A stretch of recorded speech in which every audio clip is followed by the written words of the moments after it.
En el siguiente video tutorial vamos a calcular algunas de las medidas de dispersión. La primera medida que tenemos es la varianza muestral, la cual nos mide qué tan dispersos están los datos alrededor de la media.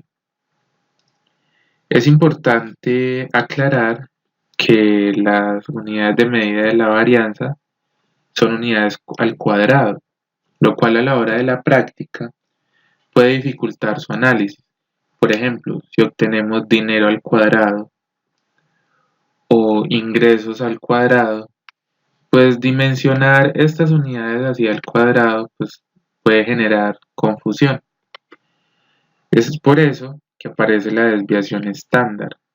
¿Qué nos mide la desviación estándar? ¿Qué tan alejados están los datos respecto a la media? Solo que en este caso pues tenemos unas unidades que son lineales y pues su interpretación va a ser más sencilla. Y por último tenemos el rango. El rango, que es la diferencia entre el valor más grande y el valor más pequeño. ¿Qué información puede darnos el rango? Si tenemos un rango muy grande, esto quiere decir que los datos presentan mayor dispersión. Un rango pequeño nos estaría diciendo que los datos presentan menos dispersión. Por eso siempre es importante realizar un análisis en conjunto. Esta imagen que ustedes ven acá se extrae de Minitab. En esta podemos ver dos hospitales que tienen una media similar o tienen una media igual de atención en sus pacientes, solo que vemos que el hospital número 1 presenta menos dispersión en sus datos, mientras que el hospital 2 presenta una gran dispersión, una dispersión considerable. Ahora, ¿cómo calculamos la varianza, desviación estándar y el rango? Primero, si vamos a utilizar la fórmula que ustedes están viendo acá, ¿qué nos quiere decir esta fórmula? Nos dice, la varianza es igual a la sumatoria de los datos, de cada dato que tengo aquí. A esos datos les voy a restar su media muestral y al resultado que tengo lo voy a elevar al cuadrado y me voy a ir sumando cada uno de estos datos al realizar este mismo procedimiento y al final voy a dividirlo por el número de datos menos 1 si es el caso de una muestra o solo por n mayúscula, que es la población, en los casos que sean los datos que provengan de una población. Siempre deben tener claridad de dónde vienen los datos. Si los datos provienen de una población, tenemos las siguientes fórmulas. Y se supone que los datos provenientes de una población son más exactos. Pero pues recuerden que siempre que en algún proceso hay personas involucradas, pues siempre se van a cometer algunos errores, que es lo más natural. Y pues los datos que provienen de una muestra, pues estos sí son un poco más inexactos, porque hay que entender que la muestra es una porción que se extrae de esa población, de ese total. Y pues que al ser solo una porción, pues nos va a quedar muchos datos, mucha información por fuera. Tenemos la siguiente. Podemos llamar la fórmula de la varianza, para este caso muestral, escribiendo var, y en este caso encontramos dos tipos de varianza. Var.p, que es la que nos devuelve la varianza, pero ¿de quién? De los datos si son poblacionales. Y tenemos varianza.s si los datos son de una muestra. Vamos a calcularlo con la función que tenemos de var.s. Selecciono mis datos, siempre que abro un paréntesis debo cerrar el paréntesis y obtengo una varianza de 791.24 que Lo que estamos analizando son horas de estudio mensuales. De las unidades van a ser horas elevadas al cuadrado. Ahora miremos si la fórmula de la varianza poblacional cambia de la muestral.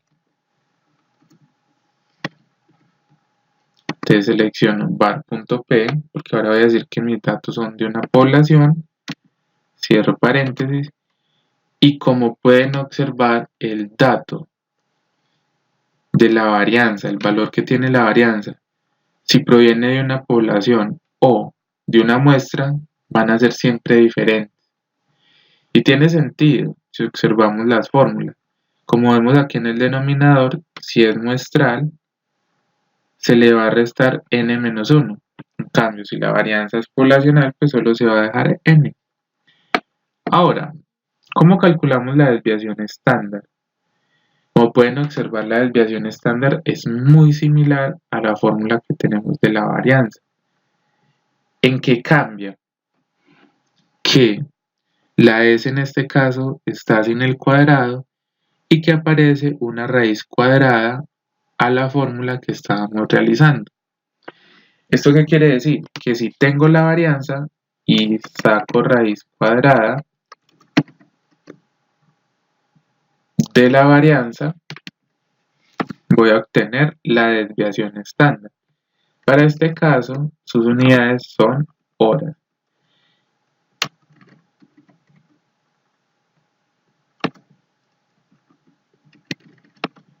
Ahora, ¿cómo podemos también calcular la desviación estándar? Lo mismo, podemos llamar una función de Excel que se llama desves.m,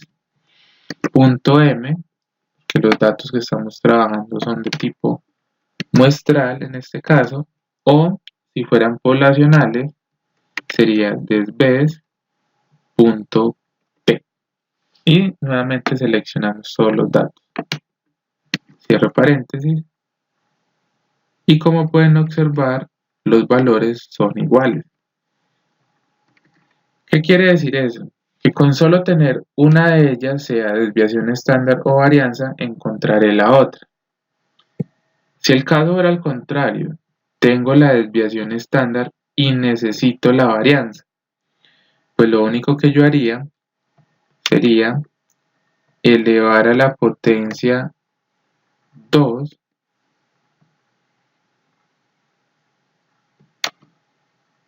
a la desviación estándar y obtendría la varianza. Recuerden que la potencia también se puede calcular de la siguiente manera. Llamo la función potencia, me pide el valor, el número que quiero elevar a la potencia y pues ya me dice a qué potencia lo quiero elevar. En este caso sería el cuadrado. Y como pueden observar, siempre me va a dar el valor que es. Si yo sigo todo al pie y soy organizado, pues voy a encontrar que los valores no van a ser diferentes.